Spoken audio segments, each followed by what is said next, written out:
was no Reels, there was no TikTok, there was barely Snapchat at that point. It wasn't content creating. I'm not a content creator. I hate content creating. It's because it's become part of the parcel now. I didn't have to do that. Someone would just pay me, say, here's a box of something, take a picture. There was no Reels. So it was just, now it's like, oh, by the way, we need a storyline, we need a storyboard, give me a mood board. So much time. Companies are also cutting back because they know. When my dad passed, he was running a football academy, running also a different company that runs fields. The idea was for me to take over once I finished my football career. So when he passed, that's when everything happened very quickly.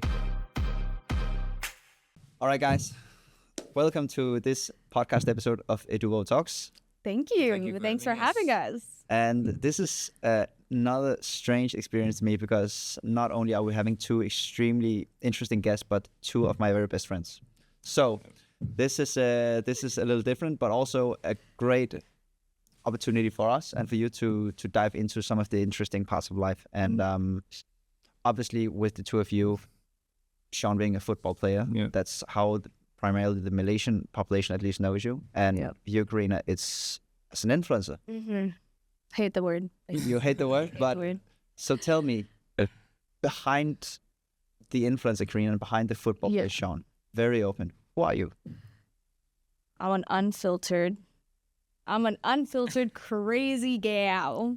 We'll try not to curse too much on this, but like I'm all over the place. What don't I do? I don't know. If I like it enough, I'm gonna do it. You know, it could be anything. Maybe, I don't know, like not sports though. Yeah, no Count sports. Except for Count me out. No paddle. You play paddle. Except for paddle. For me, I've always known for being a football player. I feel like at times it feels like you're put in a little box, and that can be a little bit, frustrating in some ways. But I think getting older, getting more matured, I'm starting to try to do more than just football. And obviously with, football careers are only so long. So I feel like now is coming to the next step of my life, the next chapter. So I feel excited, but at the same time, it's new for me. So very excited though. Yeah.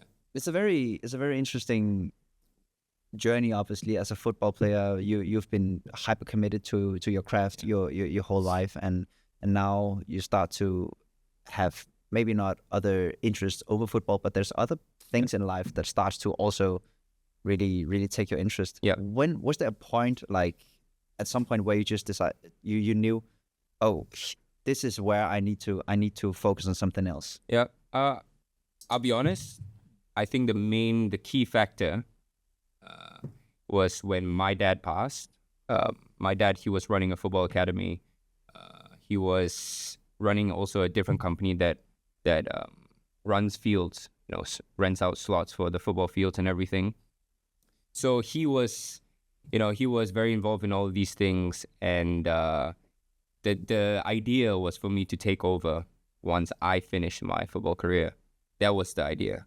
And I was already in the deep end. Yeah, and to be fair, I was quite involved, even when I was, when he was around, but to the point of just me giving him some advice or what I thought, but not the back end of things, So when he passed, that's when everything happened very quickly, and it was a swim or, sink or swim kind of situation, and I think that's where I found my passion for business as well, because obviously when you get into it, you have to start learning all these things. You obviously, all of a sudden I have, employees who are twice my age. It's like, obviously they come and they see me as, my father's son. That's what it is. I'm Massimo's son. So that kind of transition and trying to break into that mold of being the boss was not an easy experience, but I think it taught me a lot that not many people can go through. And I think from there, I started finding my own path in business. And now, our new venture will start soon. So I'm very excited for that. So I think that was the stepping pivotal moment. Definitely. And obviously going through something as traumatic as losing some of your loved ones. Yeah. Sometimes, obviously, ignites new beginnings. Yeah. Yeah. And before I obviously touch more into your new venture and what you're doing together for the first time, Yes. if I'm correct, right? Yes. As a venture outside, I wanted to also, like, Kharina, obviously, because you've been doing social media for many years. I think Yeah. a lot of people know, like you say, you're an unfiltered person. Yeah. But would it be fair to say that many, like, on screen would see you as a very filtered person and have that assumption, no, this is Yeah. the brand Kharina. Yeah. Yeah. And I think you're told that a lot, like in social media. It's like, but don't do that because that's not likable. Don't do this because blah, blah, blah. I'm very much so someone that likes to try and break those boundaries. Maybe like I'd be the kind of person that would be bawling my eyes out and I'd be like crying, you know, like I don't care. Because if it's constantly going to be happy, if it's constantly going to be so filtered, then it's kind of just all fake. Like even when it comes to products, like I've been offered a lot of money to do products that I don't believe in. You know what I mean? So as long as I'm willing to use it or like, you know, it's something that I do, I don't mind it. But like I've had like skin whitening products, but that's not fair. My skin's naturally pale. In fact, I'm tan right now, you know, and this is not even as tan as I'd like to be, but like I'm pale. And so for you to advertise your skin whitening product as if it works when I'm naturally pale, to me, I don't know, is that cancerous? You know, like I don't want to be giving people cancer on the side. It's like, oh, boob enhancers, butt enhancers. And I'm like, if these worked, we'd all be walking around looking like Kim Kardashian, but we're not. So maybe we should not do that. Yeah, and So- obviously a lot of people now, they, especially those, it's like a concept and that whole conception of what is a personal brand. And you've been into content creation for years now. Yeah. And obviously, like, at what point did you really start? And what was your motivation to start, like, posting content online? Okay, here's the thing, right? Back in my day, since I'm old now, there was no Reels, there was no TikTok, there was barely Snapchat at that point. Like Snapchat was just Snapchat. And it wasn't content creating, sorry. I'm not a content creator. I hate content creating. If you see it on my Instagram, I hate it. I hate doing it. Please don't ask me to do it. Hire an editor. It's not my job. I'm here to be the face. I'm here to promote your product and tell you about it. I'm there to get the information out. I'm not there to shoot it, edit it, do my own hair and makeup and stuff like that. I do it, but it's because it's become part of the parcel now. I didn't have to do that. Someone would just pay me $2,000 or something, say, here's a box of something, take a picture. There was no Reels. So it was just use this, easy. Now it's like, oh, by the way, we need a storyline. We need a storyboard. Give me a mood board. Also, can you do like different takes or different this and that? And then it becomes so much time. And now companies are also cutting back because they know someone out there, everyone wants to do this as a job. It's a privilege to do it as a job. When you think about it, you're posting pictures, taking videos, and you get paid. You know, something that people do every day of their lives for free. And so it is a privilege to do, and therefore so many people want to do it, but then they are willing to do it at a cheaper price. And some brands, they choose quantity over quality or whatever it is, you know? And I find that that makes it very annoying. So yeah, I don't like the whole content creating thing. How I got started was because I love entertaining. I'm not necessarily a singer, a dancer, a model, I'm an entertainer. I love doing all of it. And so I did acting. I started out in the Malay media. I did not really I enjoyed filming it. That was a lot of fun. The people that I met, the filming process is great. Did not pay me great money. I don't even think bigger names get paid as much money as I feel like they should. Maybe it's changed now. I don't know. I kind of removed myself from that situation. And yeah, I think that based on the fact that I'm so unhinged, I was not going to do well in the mass Malay market. They probably hate me, but they still follow me. So, you know, it's one of those things where I had to then figure out what is it that I want to do. And then again, with the categories, how you said that you're a travel influencer, you're a makeup person. I want to do it all. But there's a rule. There's like an unspoken rule that you can't do it all. Why? Why do I have to only do makeup? Why do I only have to do this? Why can't I do a little bit of everything? It's like Brett Menrock. Does anyone know who he is? Not really, but No? Are you sure? I'm sure if I gave you his like Instagram or something, you'd know. I don't think it's up there. You know Brett Menrock. Yeah, of course, because of you and. Because of me. Yeah. You didn't know him before me.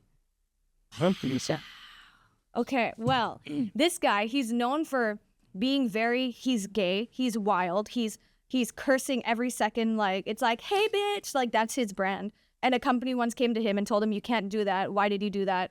Like redo the whole thing. And he said, you come to me knowing who I am, and then you ask me to be something completely different. What's the point of that?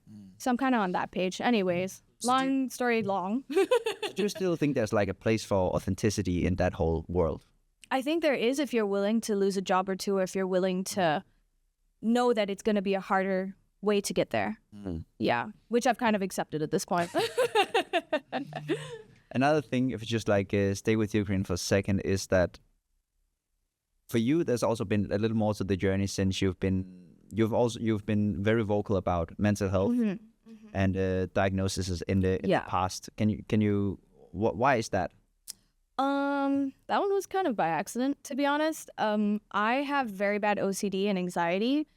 I think that stemmed from being a kid, but I didn't know it at the time. Like, I didn't realize, like, looking back in my childhood, there were, like, little obsessions or compulsions I would do as a kid, and I didn't realize until I got bigger. And the higher the stress, the worse the OCD gets. Sean would know. It's very bad. He has to live with it every night.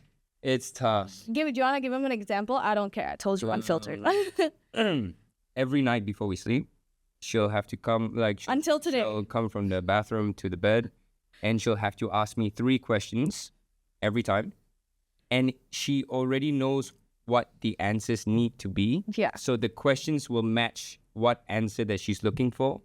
And if I do not get it right, or if I miss here, she will have to restart the whole process again. And she'll get very angry with me. And you lived with us for a long time, and I don't think you saw a lot of it, right? I'm good at hiding it. She's very good at hiding it, but sometimes. because now, like, you know, we've been together for so long, I see everything. Like when we went to Maldives, remember, I went to zip the bag, but I get a lot of like anxiety when it's flying. So a couple days before I fly, I'm not a fun person to be around until like once I land, I'm like, woohoo, we're alive. But like on the plane, I was zipping the luggage, and I went. And he saw it in my eyes, and I was like, if I don't zip this the right way, the plane's going to fucking crash, and I'm going to die. But for me, I think it was easier because my brother as well has very bad OCD. Yeah. I would say probably worse than hers, where his knuckles will be bruised from washing his hands like 10 times every single day, right? So, like, I think coming from that, and then with her, like, they had very similar things that they would say, like, everyone would think I'm crazy and stuff like that. But because maybe I grew up with it, I never thought of it that way. Yeah. And but I never thought of it that way. But of course, it can be difficult.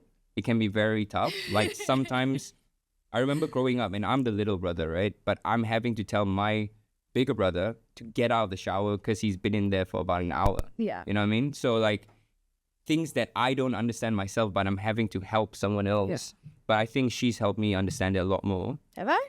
I think so. And because she tries to explain to me the reasoning behind why she... Because it sounds dumb, right? Like, if I told you that if I don't touch this table like 3 times, I'm going to die, my family. It feeds in on your biggest fears, but that's why it's called obsessive compulsive disorder. Because you feel like there's a weight on you, and you get more anxious until you complete whatever and she knows it doesn't make sense. Yeah, like she knows. I'm aware that if I move my foot on an airplane, that's not going to make the engine fall out of the sky. But in my mind, it's so real that if something happens, I did it.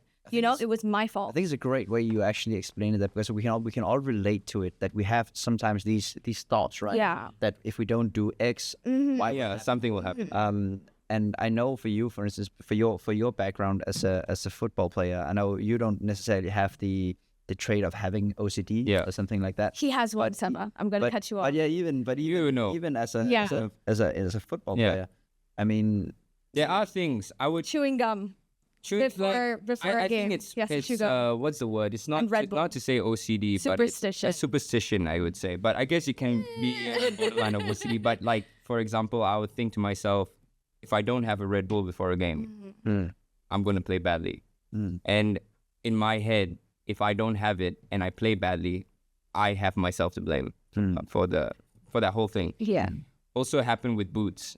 Like there was one time where we were in Sarawak. I left my boots on the bus. Next day we had a different bus. I thought we were using the same bus to go to the game, but so my boots weren't there. I had to go to the game and borrow a pair of boots from my teammate, and I was wearing like Adidas at the time, and then he gave me his Nike boots, and we played that game, and I played really, really well.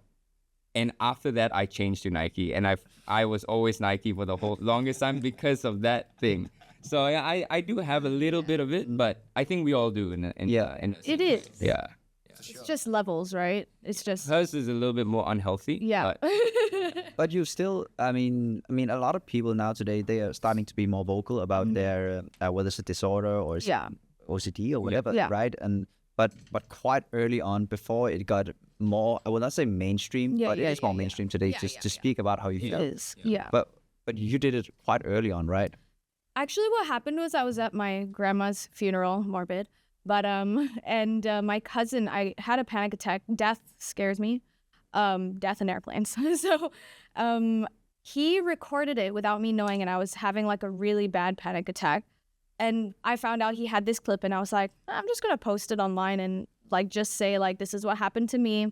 I don't even think there was a point to it. It was just me sharing that like not everything you see on social media is real, and it blew up like in the span of a couple months. Like I had radio stations in New Zealand calling me and this and that, and like it was on like Fox News in America. It like influencer does this blah blah, blah or whatever.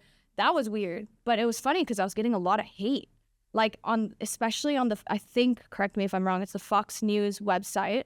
Everyone was saying like, try going into the army, what a fake, she's faking it for attention, this and that.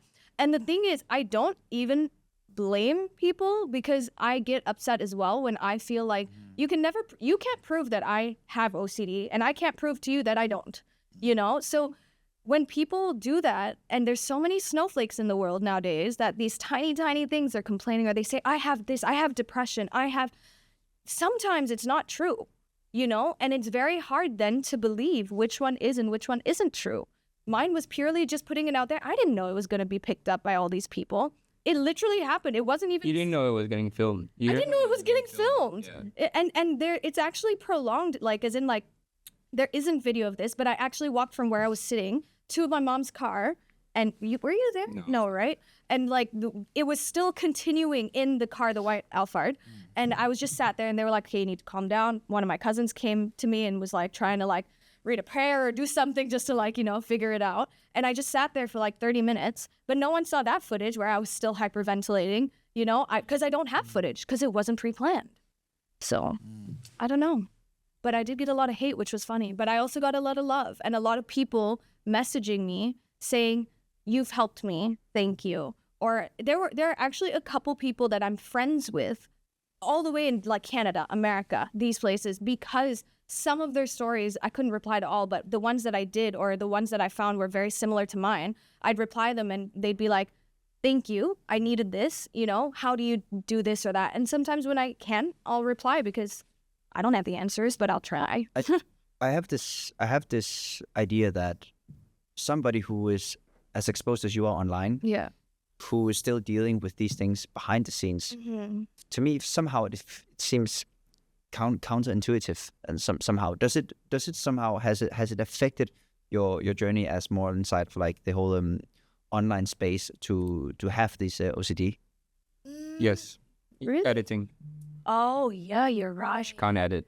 I don't like editing. My OCD reading, and I've stopped reading since I was like in maybe 7th grade because of OCD. I would like reading and editing. I need to redo it just because it needs to feel a certain way and feel right, and it takes me forever. How else in your life does it affect you in some ways? I love traveling. Like me, I told you just now I wanted to go to Singapore, right?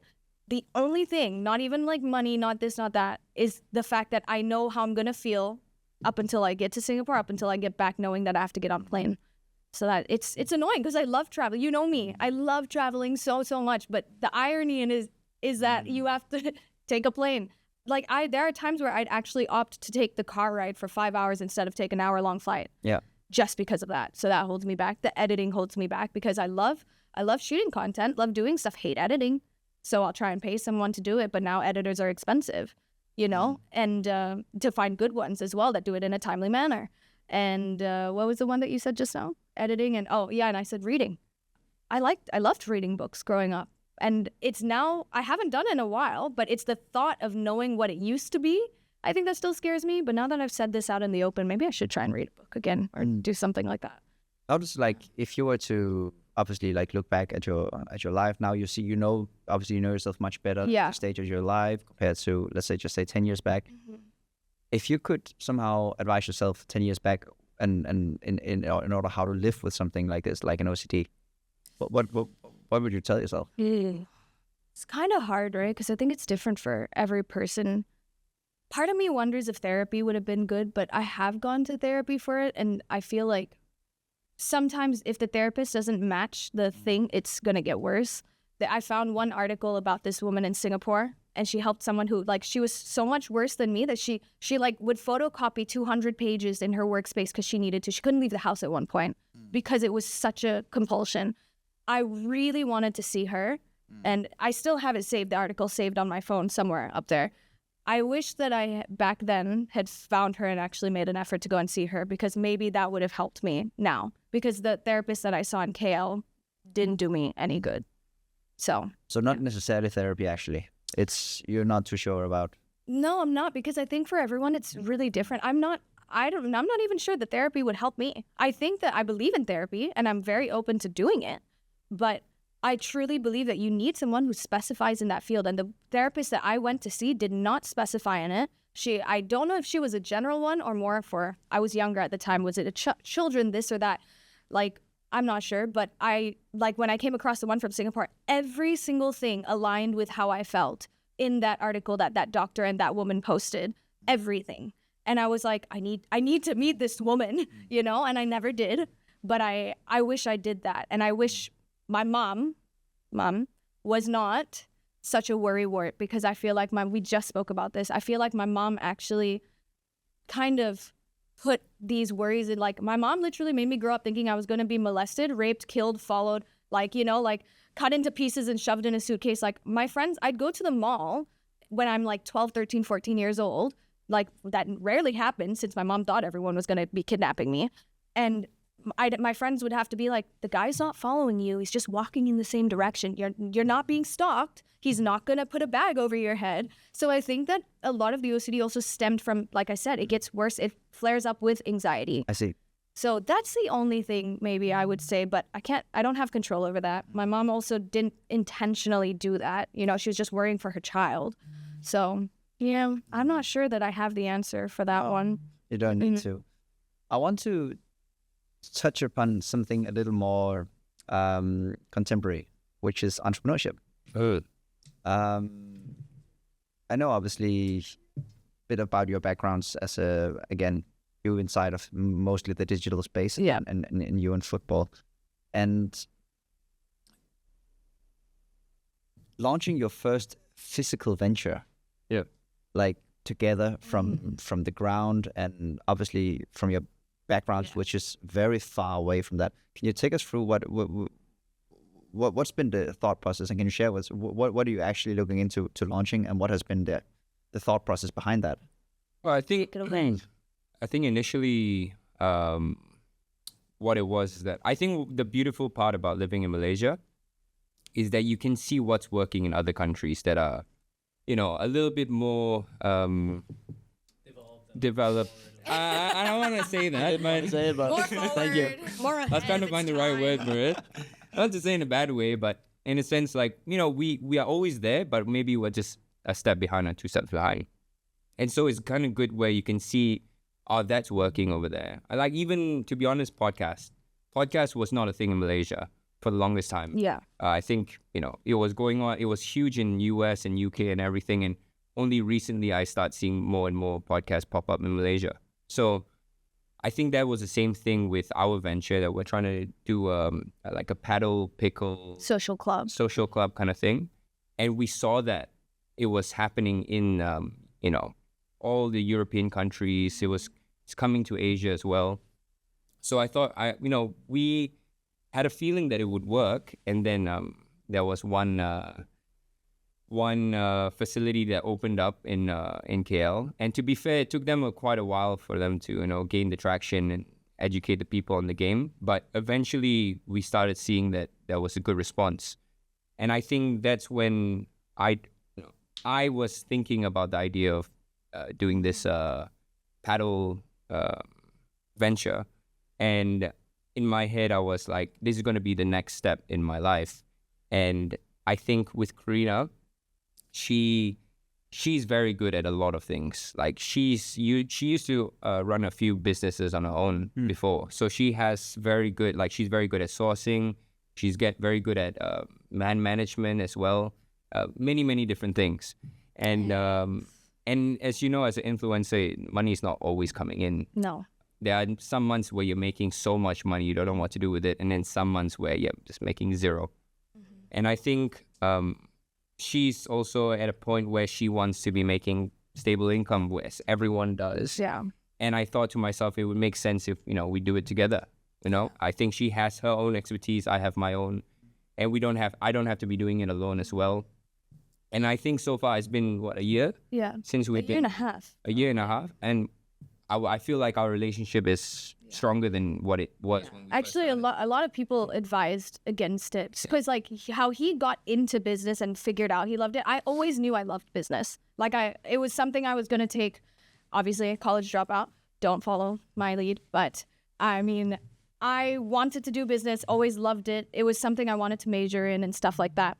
And so I already had a love for it. I just didn't know where to put it because, like you said, I've done these tiny little ventures by myself. But again, they're by myself. I'm a one-man show. I had to do everything. So just as fast as I would open them, I would just say, it's not worth my time. I don't have a big enough team. You have to be passionate. Yeah, not only, and you have to be passionate. And I was, but also businesses take a lot of capital, upfront capital. And I didn't have that at the time that I was doing all of the other stuff. And so I loved business. He found his love for business. And then when he came up with the idea and he was like, what if we do that? And I ended up loving paddle. So it was fantastic. And I think he saw me change a lot, according to him. I think in the beginning I was you've done your businesses, but at the same time, a lot of it was very new. Yeah, for everyone.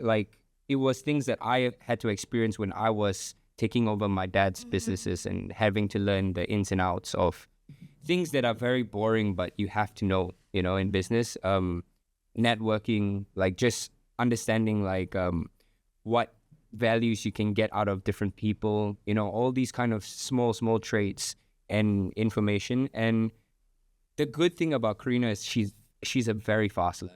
When she wants to be, though, it's not always the case. Because I remember, in the beginning, I wasn't too sure how serious she was. Yeah. And because sometimes she gets overwhelmed with things that when she doesn't understand things or doesn't know things. And so I remember we had a little bit of the beginning fight. There was a fight. Yeah, we had a little bit of an argument. Yeah. And I told her, if you serious, don't know, and if you're serious, go and find out everything about paddle. Yeah. And in that moment, I didn't think she was going to do it because I thought, in the heat of the moment, I was just saying that and stuff. And I would say a day or two later, she knows the history of paddle. She knows the size of the court dimensions. She knows the material used. She knows the different types of quality, the material, everything from A to Z. And that's when I was like, okay, she's quick, she's fast. This could work. It could work, okay, this is great. And then already straight away from there, it's when we are in meetings, she didn't know. She wouldn't know when she could, what to say, because I might have all the information and she doesn't. But all of a sudden, because she's learned all this, now when we're talking to different people about paddle and stuff, she's got some information that I didn't have. Yeah. And she would be able to feel more confident in the meetings and everything. And I saw that. Yeah. And so it was just this. It was a flow. It was amazing to just see this growth, from her. And till today, I'm still learning. She's still learning. A lot of these things are new to us, but I think, if maybe we'll touch on it later on the size and what we're trying to do. But it's huge. It's massive, and it's not the. It's not some people would say it's not the smartest move, but we are really in the mindset of going big or going home kind of thing. So. I think you hit something quite interesting, which I think a lot of couples they can relate to, because often it's one or the other. Often it's the man, right? Who is doing the business. Yeah. But you've decided to do this as partners, Yes. life partners, as business Yeah. partners, as everything. And you've shared a little bit about your concerns initially of doing so. And other people's concerns as well. And yeah, and like, Yeah. but a year and a half like down the way now, is like, what's the reasons you should do it? Because we hear a lot who says no, don't do it. Fair. You want to? I know my Say yours reasons. first. I'll see if there's anything know my I need to talk reasons. about. I think playing football, I've always went against the grain. Like it's always been a different path towards everyone else. All my friends, they did the same thing where, it's not wrong. It's just they've gone to work a 9 to 5 at an office, or, the more normal route for people to go down. And I was always that different person chasing a different kind of dream with football. And I think that has put something inside me where I know I will never be able to work a 9 to 5. That's just the truth. Like, I will never be able to work a 9 to 5. And I know I love business, and I know that I'd rather risk everything in order to do what I love. So, that's the main thing in my head, is that, every day I think to myself, people have regrets. And I think my biggest regret would be not trying something big, not trying to make a huge meaning in my life. Like, I don't want to settle for average. I don't want to settle for, it's good enough. Like, I want to push myself, push the boundaries, see how far I can go. And if I reach it, I hope I reach it. But if not, then at least I know I tried. That to me would be better than having this regret of not trying at all. What about you? I think his question was more on why would it be good with couples? Oh, with couples? Yeah, but you know what? That was a great answer. No, it was still a good answer, but I think it's another thing. Like, it can be bad, and there's no one. I cannot prove it wrong until the day I die, right? And then we see how this all plays out. But I think that because couples is a risk, man. with couples, yeah, that changed. with the couples, I cannot say for sure it will work out for everyone. No, and the thing is, it depends on your relationship as well, because it becomes hard, right? If you're fighting in your relationship and then you still have to be business partners, that's the thing as well. And no relationship's gonna be perfect. It's never gonna be that way. So trusting the person, there's a lot of, we're tied to the hip at this point, it's kind of done for us. But at the same time, you just have to be able to separate the two and know, okay, should anything happen, the business is still the business, personal is still personal. I can't just like fuck you over in business because I'm angry at you in real life, And so, yeah, I think it's one of those things. We ended up really, like, knock on wood, Choi, but like it really has worked out well for us. We actually have great communication when it comes to these things. We have good, and I think it's because you know each other. So like at a meeting, he'll just give me like a little eye, or I'll just kind of tap his leg, and we know already kind of what the other person's doing. Not to say like we know each other really well, but we might not be on the same page if I'm just going like, don't do say that, or can you say this instead? Whereas with us, it doesn't work 100% of the time, but there are a lot of times where it's easier to solve the problem, but that doesn't mean that all couples will have that, and I can't say for certain that for 10 years down the line, that's going to be it. But for what it's been from start to now, I feel like it's only been gotten better. Wouldn't you say? I would say so. Yeah. I wanted to ask you, because obviously you being a footballer, that seems like very like far off from why would you be doing something else than football? Yeah. If you're a football player, because it's one of those things where you've worked your whole life to it. Yeah. Like, it's not, you didn't start as a 20-year-old, like you've done it since you was a little kid. Yeah. So what are your motivations to all of a sudden try to do something else on the side of playing football? I would say that I don't know how whether we can get into that, but especially with Malaysian football is great. Like, it has a lot of good things about it. But I think that many times it can be very unstable, Football is already a very unstable career. Yeah. Wherever you are in the world. But with Malaysia, I've seen, so many of my former teammates who, they were not. It's not to say they retired from because they were getting to an age where they needed to retire. It's because they couldn't find a club. They couldn't find. They mostly couldn't find a club because we have so few clubs in Malaysia that everyone is fighting for these 12 teams to play in these 12 teams, and it's not easy, So I think, being honest, is that there is an element of fear, like when it comes to doing something outside of football. I think we are seeing it. I'm seeing it more in football players now, where people are trying to do other things while they're still playing football and not waiting till they're done with football to do something. Because we've seen many former football players who have struggled with that. They only start thinking about the future once it's already there. And it's tough. A lot of times they struggle. I've seen it. So that with the fact that I felt like I wanted to be passionate about a project, and I think that me and her, we were addicted to paddle. Like, we loved it. And in my mind, I was like, she doesn't like any kind of sports. No. Like, nothing. He's not Zero. joking. No. Like, she won't do anything that has to do with sports except maybe horseback riding. Yeah. But once she said that she loved it, that's when in my mind it clicked. I was like, He's like, okay. she can love Yes. it. Everyone can love Anyone will love it. Like, it's because it's so beginner friendly, right? But what is the long-term plan with that concept then? Is that like scale it out from Malaysia, or is it like go directly to like other places in Southeast Asia? Yeah. Or Europe?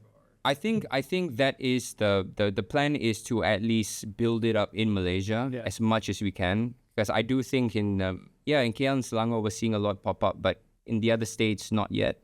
So with I think that comes with educating people about the game, and I think that's our responsibility when it comes to it. It's like trying to get more people involved. That's why in the future I do want to do more kind of like pop-up events where people get to see people play.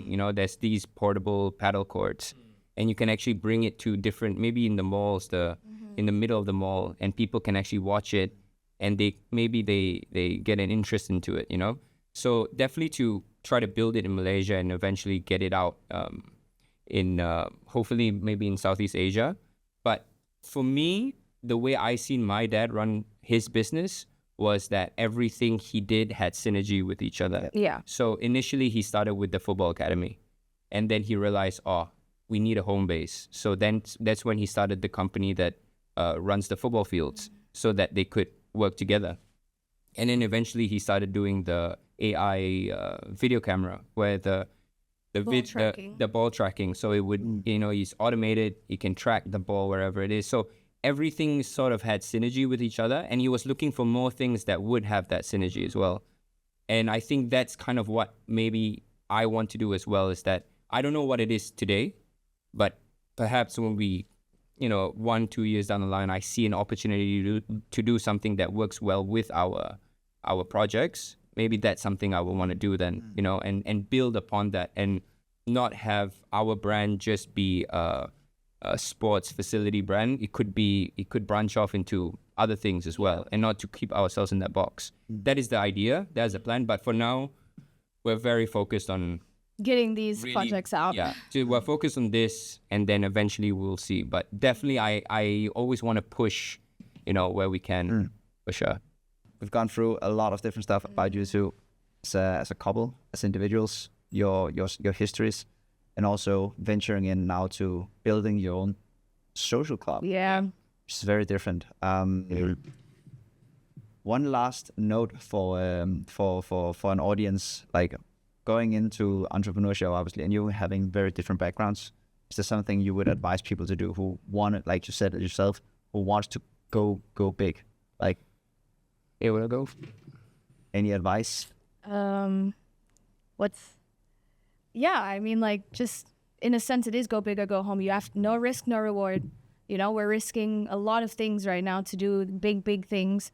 But if you don't risk it, you got to risk it to get the biscuit. That's my words.